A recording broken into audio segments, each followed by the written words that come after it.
खाने पीने की चीजों में जहरीले पदार्थों की मिलावट की वजह से ये सब कुछ हो रहा है। और इसके लिए जिम्मेदार कौन है? जाहिर है हुक्मरान सरकारें जो सत्ता भोग रही हैं।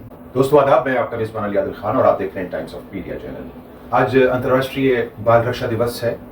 इस अवसर पर हमारी पूरी टीम की तरफ से हार्दिक शुभकामनाएं।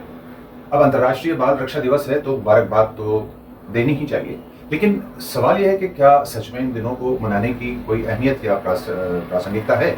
अंतर्राष्ट्रीय बाल रक्षा दिवस यानी international day for protection of children हर साल 1 जून को मनाया जाता है। इस दिन को मनाने की शुरुआत नवंबर 1949 में पेरिस में विमेंस इंटरनेशनल डेमोक्रेटिक फेडरेशन के द्वारा की गई थी। बच्चों के अधिकारों की रक्षा करना, बाल श्रम और बाल शोषण को रोकना और उनके सुरक्षित, स्वस्थ और खुशहाल भविष्य के प्रति समाज को जागरूक करना इसका मकसद बताया गया था। सवाल यह है कि क्या सच में बच्चों के अधिकारों की रक्षा हो पाई है? जबकि हम जानते हैं इस मौके पर हर साल सरकारें, यूनिसेफ और विभिन्न सामाजिक संस्थाएं कार्यक्रमों का आयोजन करके बाल कल्याण से जुड़े मुद्दों पर जन जागरूकता फैलाते हैं, कोशिश करते हैं। हालांकि भारत में बाल दिवस पंडित जवाहरलाल नेहरू के जन्मदिन के मौके पर यानी 14 नवंबर को मनाया जाता है। लेकिन दुनिया में बच्चों पर होने वाले जुल्म की दास्तां की रिपोर्ट आपको झकझोर कर रख देगी दोस्तों, हिला कर रख देगी। इतनी खौफनाक स्थिति है पूरी दुनिया में बच्चों के प्रति। अगर आप देखें बच्चों के संबंध में दुनिया भर के करोड़ों बच्चे युद्ध, भूखमरी, तीव्र कुपोषण यानी माल न्यूट्रिशन, यौन शोषण और बाल श्रम जैसी भयावह बीमार पीड़ा का सामना कर रहे हैं। करोड़ों बच्चे। स्थिति सुधरने के बजाय लगातार बिगड़ती चली जा रही है। इसकी रिपोर्ट्स आप भी देखते ही रहते होंगे। इस संबंध में global report on food crisis यानी GRFC के अनुसार 2024 में 53 देशों में 29.5 करोड़ से अधिक लोग तीव्र भूख का सामना कर रहे थे। वहीं सेव द चिल्ड्रन की रिपोर्ट कहती है कि 2024 में 18.2 मिलियन बच्चे भूखमरी के बीच पैदा हुए, जिसमें 2019 की तुलना में 19% की वृद्धि हुई, इजाफा हुआ।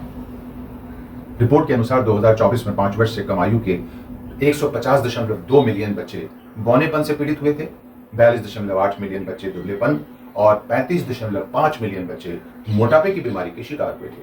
और यह सब खाद्य पदार्थ की आपूर्ति और गुणवत्ता की कमी यानी क्वालिटी की कमी और खाने पीने की चीजों में जहरीले पदार्थों की मिलावट की वजह से ये सब कुछ हो रहा है। और इसके लिए जिम्मेदार कौन है? जाहिर है हुक्मरान सरकारें जो सत्ता भोग रही हैं, देशों में डूबे हुए हैं। इस रिपोर्ट को जब हम बना रहे हैं तो एप्स्टीन फाइल के जालिमों और मजलूम बच्चों को भी ध्यान में रखिएगा। बच्चे हमारे वर्तमान की मुस्कान और भविष्य की उम्मीद, सहारा और सबसे बड़ी शक्ति होते हैं दोस्तों। लेकिन अगर इन्हीं के शारीरिक और मानसिक संतुलन को बिगाड़ दिया जाए और इनके दिमागों में नफरत, हिंसा और सांप्रदायिकता के इंजेक्शंस ठोक दिए जाएं, तो आप ही बताएं कि देश और दुनिया का भविष्य क्या होगा।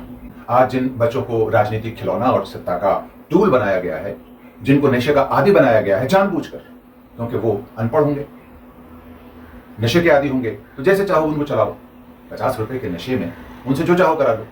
क्या ऐसी नौजवान नस्ल से आप उज्जवल और विकसित देश या दुनिया की उम्मीद कर सकते हैं? आइए इस अवसर पर बच्चों की शिक्षा, स्वास्थ्य, सुरक्षा और सम्मान सुनिश्चित करने के लिए उनके अधिकारों के प्रति जन जागरूकता बढ़ाने का संकल्प हम भी ले लेते हैं और लेना चाहिए। साथ ही ये हम प्रतिज्ञा करें, ये प्रण लें कि हमारा समाज बाल श्रम, बाल शोषण मुक्त होने के साथ नशा मुक्त समाज हो और हर बच्चे को सुरक्षित, खुशहाल और सम्मानजनक बचपन मिले। वीडियो अच्छी लगी हो तो लाइक, शेयर करने के साथ चैनल को सब्सक्राइब करने की मेहरबानी फरमाएं। आपका मेजबान अली आदिल खान इजाजत चाहता है। मेरा भारत जिंदाबाद।